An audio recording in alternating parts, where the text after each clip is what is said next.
नमस्कार दोस्तों, जियो political great game वो शुरू हो चुका है और कुछ ऐसा अनप्रेसिडेंटेड हुआ है कि वांग ही भारत में बैठे हैं और वो भारत में बैठे हुए हैं और जयशंकर जी मॉस्को चले गए।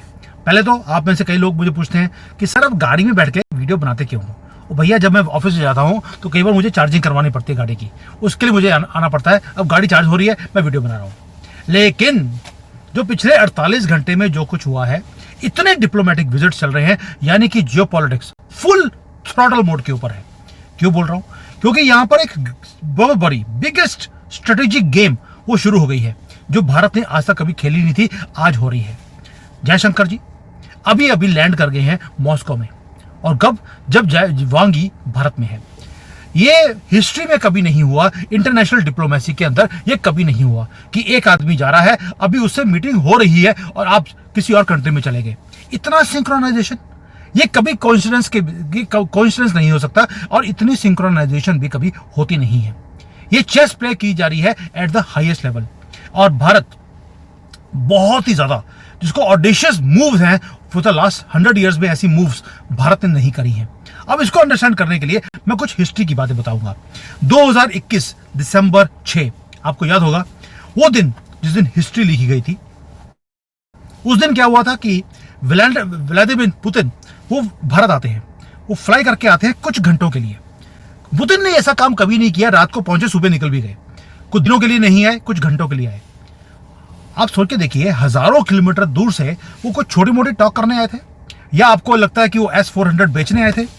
बिल्कुल भी नहीं। ये एक अर्जेंट मीटिंग थी जो कि पर्सनली भारत में आकर कुछ बात करने आए। वो था भारत की एनर्जी रेवोल्यूशन को शुरू करने आए थे। अब ये क्यों बोल रहा हूं? इसलिए बोल रहा हूं कि जो एशिया का फ्यूचर है या भारत का फ्यूचर है वो है हमारा एनर्जी की सिक्योरिटी, और वो हमने लिंक कर दी थी through Putin with central Asia. Central Asia की ये वो कंट्रीज हैं जो हिस्टोरिकली जो यूएसएसआर का पार्ट थी, अभी वो इंडिपेंडेंट कंट्रीज बन गई हैं।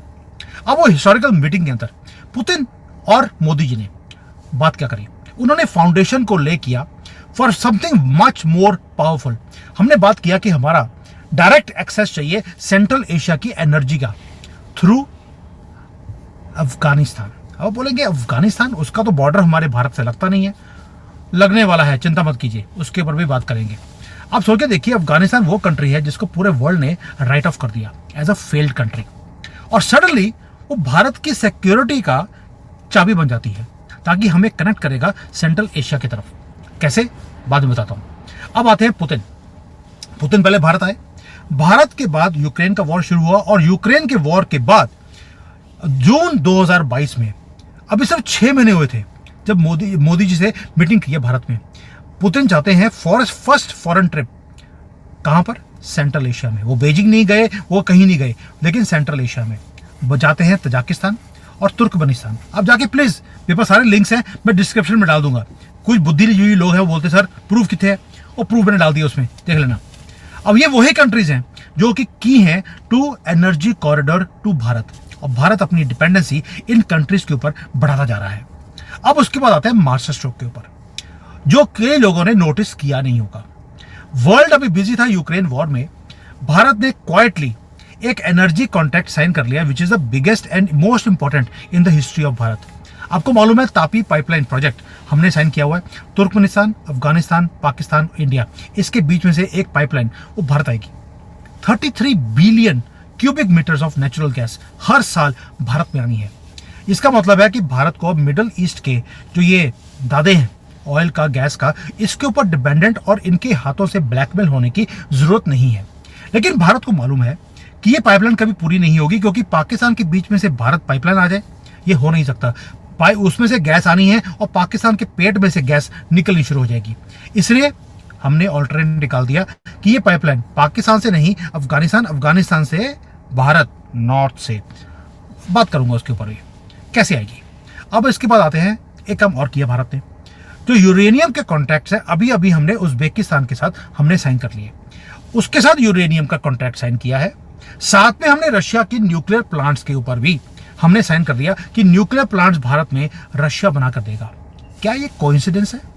बिल्कुल भी नहीं। ये है energy security of each and everything, oil, gas, uranium, nuclear plant, सारे आपने ऑलरेडी प्लान किए हुए हैं। न्यूक्लियर फ्यूल आपने सेंट्रल एशिया से कर लिया, न्यूक्लियर टेक्नोलॉजी आपने रशिया से ले ली, गैस पाइपलाइन आप कर रहे हैं from central Asia bypassing Pakistan traditional choke hold जो हमारा वेस्टर्न बॉर्डर के ऊपर है। अब मैं आपको एक और चीज बताता हूं जो ब्लो कर देगी आपके माइंड को। जो गैस पाइपलाइन की मैं बात कर रहा हूं, बात पर हम भारत के अंदर गुजरात से लेकर कश्मीर तक और कश्मीर से लेकर कन्याकुमारी तक ऑलरेडी गैस पाइपलाइन हम डाल चुके हैं। कश्मीर में तो गैस है नहीं, तो वहां पर गैस पाइपलाइन डालने की जरूरत क्या थी?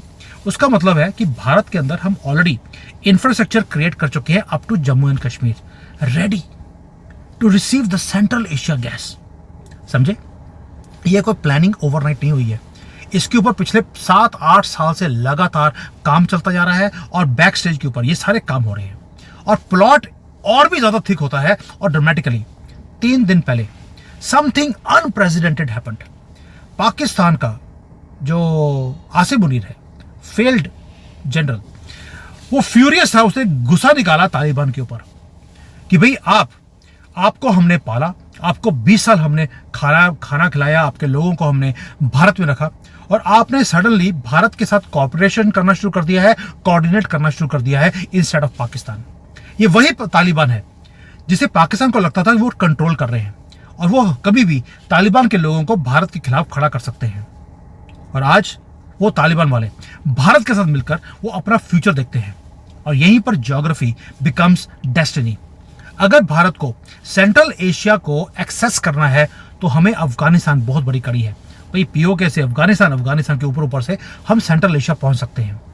पाकिस्तान की जो स्ट्रेटेजिक इंपॉर्टेंस थी आप जीरो कर सकते हैं अगर पीओके आपके पास हो। गैस पाइपलाइन ऑलरेडी हो गया, कॉन्ट्रैक्ट्स आपने साइन कर लिए। वांग यी से मैंने कल भी बोला है, आप हमें हमारी जमीन दे दीजिए, हम आपको आपकी जमीन दे देंगे। ना आप हमारे मामले में बोलेंगे ना हम आपके मामले में बोलेंगे। और इसलिए आज जयशंकर जी कहाँ बैठे हैं? रशिया।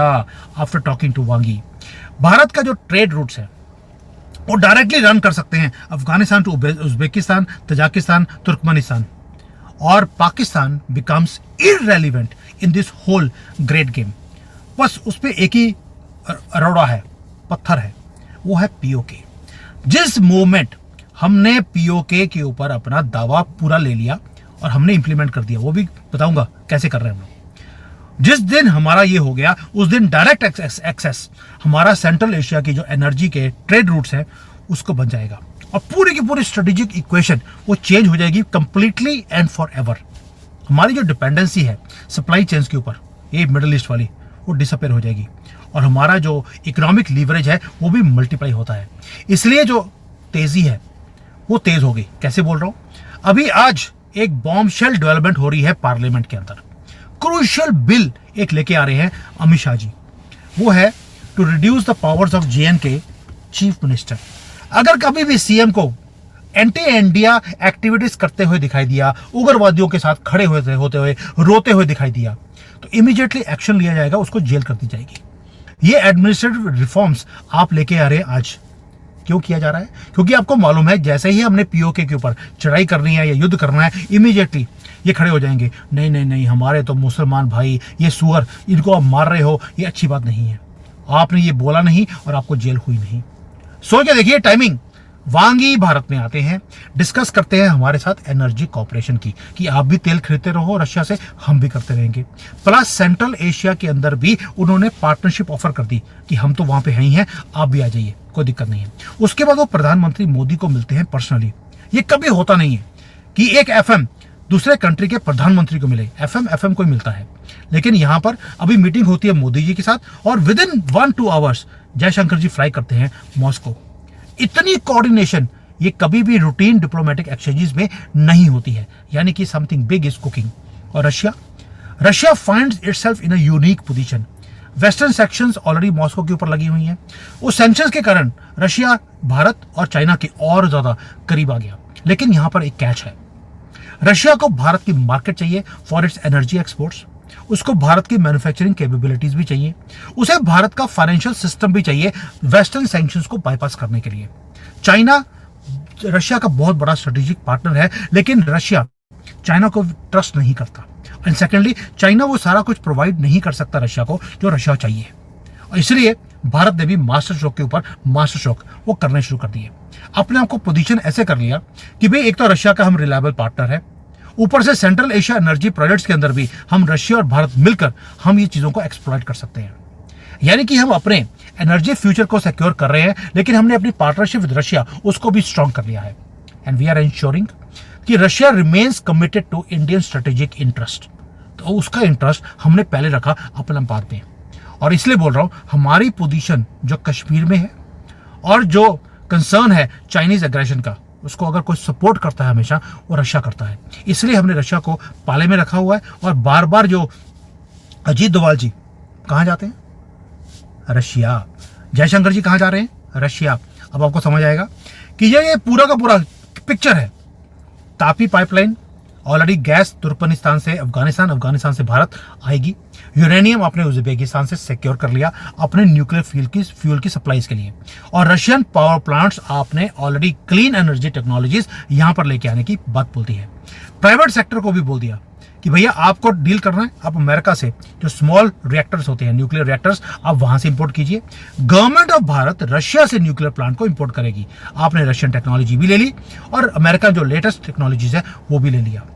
और जो इंफ्रास्ट्रक्चर है कश्मीर तक वो आपने ऑलरेडी क्रिएट कर लिया है, ताकि बस आपको ये 30-40 किलोमीटर की एक पाइप डालनी है और सेंट्रल एशिया के साथ आपने ट्रेड रूट शुरू कर लिया। अब ब्रिलियंट पार्ट क्या है इस पूरी स्ट्रेटजी का कि आपने अफगानिस्तान को एज अ ब्रिज यूज कैसे किया गया। अफगानिस्तान डेस्परेट है इकोनॉमिक अपॉर्चुनिटीज के लिए और अपनी स्टेबिलिटी के लिए भी, और वो भारत को देखता है as a gateway to global market भी। अब इंडियन पोर्ट्स हैं, आपको मालूम है बहुत एफिशिएंट है।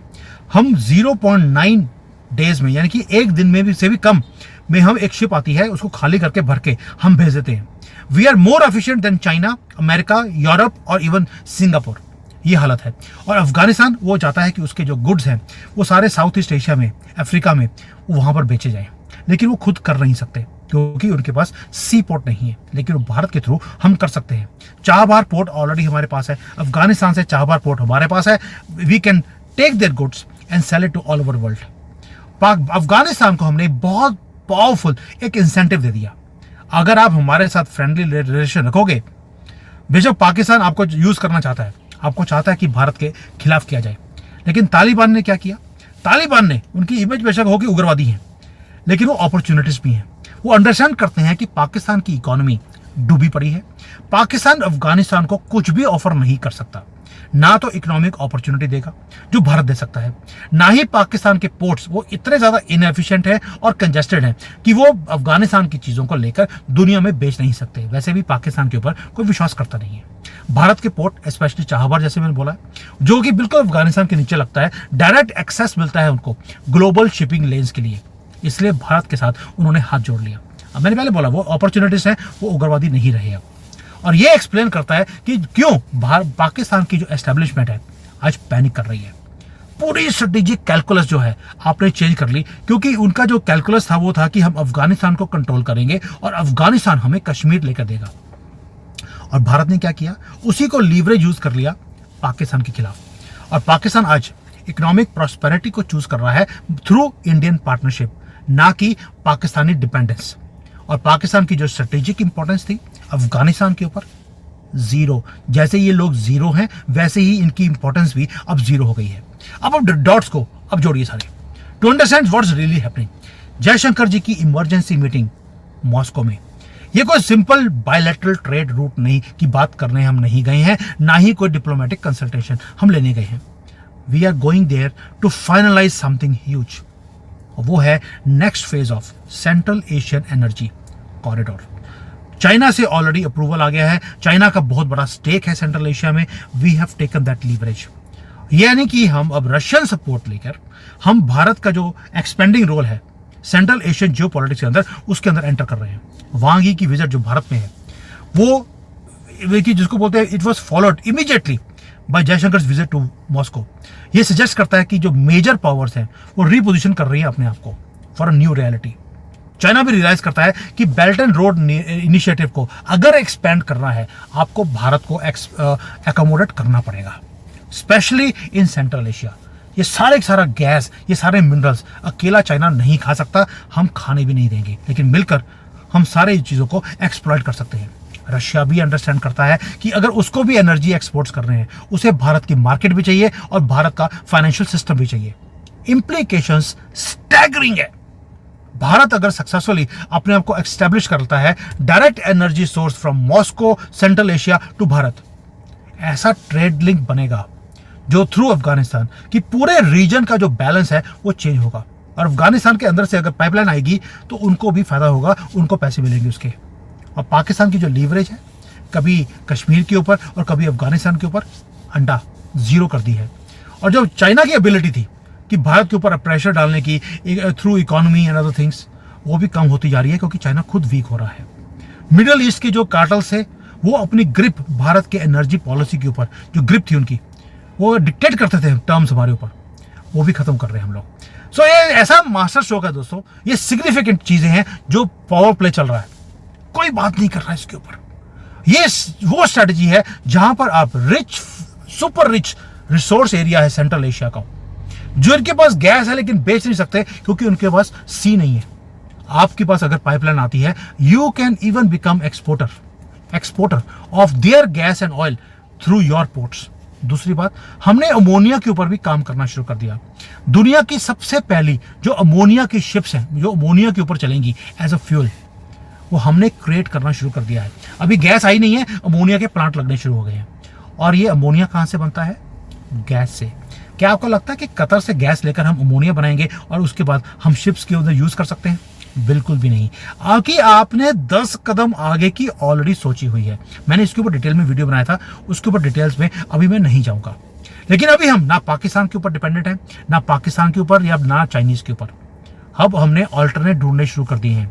और ऑल्टरनेट भी ऐसा किया है कि अगर चाइना को बेल्ट एंड रोड इनिशिएटिव को एक्सपेंड करना है, उसे भारत को सपोर्ट करना पड़ेगा तो ही, क्योंकि अदरवाइज आपको मालूम है कि जो वागान कॉरिडोर है वहां से अफगानिस्तान की नज़र भी है, चाइना की भी है, पाकिस्तान की भी है और भारत की भी है। और वहां पे अगर हम कंपीट करने लगेंगे सबका नुकसान है। लेकिन अगर चाइना, भारत और अफगानिस्तान मिलकर इसको कॉरिडोर को यूज करते हैं, पाकिस्तान की तो टेंडर फिश है और हमारे लिए परफेक्ट अपॉर्चुनिटी। इसलिए बोल रहा हूं, जो ग्लोबल एनर्जी क्राइसिस है जो यूक्रेन के वॉर के कारण हुआ, उसके कारण भारत ने अल्टरनेट रूट्स निकालने शुरू कर दिए, एक प्रोएक्टिव अप्रोच, ताकि हमारी एक alternate energy source central Asia से भारत तक वो पहुंच जाए। ये इसलिए हुआ है बिकॉज फॉरवर्ड थिंकिंग हमारे अंदर है। अब हम आज की नहीं सोचते, अगले 20 साल की सोचते हैं, 25 साल की सोचते हैं।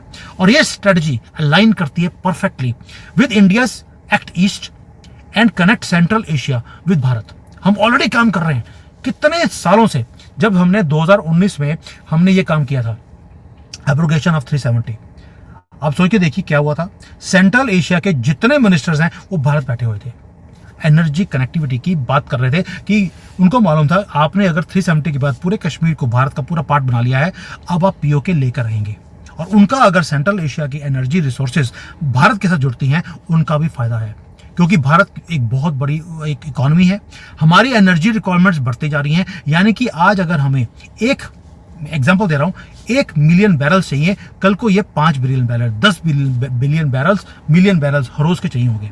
ये वो भी समझते हैं। और पाकिस्तान को भी हमने क्लियर कर दिया मैसेज। और तुम्हारा एडवांटेज होता है ना, जियोग्राफिकल एडवांटेज, स्ट्रेटेजिक इंपॉर्टेंस, अंडा है, जीरो है। और अब अफगानिस्तान हमारे लिए ब्रिज बन रहा है central Asia and up to Moscow. अब रिसेंटली एक और चीज, पुतिन ने एक काम और किया, अफगानिस्तान की जो तालिबान गवर्नमेंट है उसको रिकॉग्नाइज कर दिया। He is the first country in the world to recognize Afghanistan Taliban government. अब आप समझते हैं कि ये जो ब्लैकमेलिंग थी वेस्ट की, पाकिस्तान की, चाइना की, आपने खत्म कर दी। और मैसेज बड़ा क्लियर है, अब भारत नहीं रुकेगा इन सारे जो हम डेवलपमेंट्स कर रहे हैं। इससे ये नया चैप्टर खुल रहा है एशियन जियोपॉलिटिक्स का। और अगले कुछ महीने बहुत क्रूशियल होने वाले हैं। मुझे लगता है इस साल हमारी बाउंड्री एक्सपेंड करेगी ही करेगी, अब इसको कोई रोक नहीं सकता। और हमारी जो डिप्लोमेटिक एक्टिविटीज है सेंट्रल एशिया में, मॉस्को में, वो बढ़ती जा रही हैं, इवन कि अफगानिस्तान के साथ भी। इवन दो इंटरनेशनली वो आइसोलेटेड है, लेकिन भारत ने उनको आइसोलेट नहीं किया हुआ है। एंड मोस्ट इंपॉर्टेंटली, जो पाकिस्तान का बिहेवियर है वो पागलों वाला, कि उन्होंने गाली निकालनी शुरू कर दी तालिबान को, ये आपको समझ आता है कि the great game of the 21st century is on. हमारी energy security trade routes already बन चुकी हैं, बस कनेक्ट करना है। यानी कि गेम शुरू हो चुकी है and we are holding all the cards, we are playing the cards perfectly. Question ये है कि हम सक्सीड कितनी जल्दी करेंगे। और ये एनालिसिस अगर आपकी आज भी आंखें नहीं खुलेंगी, जो ग्रैंड स्ट्रेटजी हमारे सामने अनफोल्ड हो रही है, तो मुझे नहीं लगता कि इसके बाद मैं और कोई चीज़ आपके लिए क्रिएट कर सकता हूँ। दोस्तों, चाइना घबराया हुआ है और आपको मालूम है मैं चाइना में बैठा हूँ, मुझे मालूम है इनके माथे पे पसीने आ रहे हैं। क्यों? क्योंकि मोदी जी ने ऐसे घोटियां खेली हैं, अब जाके इनको समझ आ रहा है कि मोदी जी ने खेल कर लिया। And we are witnessing history in making right in front of our eyes. इसलिए गर्व होता है यहाँ बैठ के वीडियो बनाने के लिए आपके लिए। थैंक यू, जय हिंद, वंदे मातरम।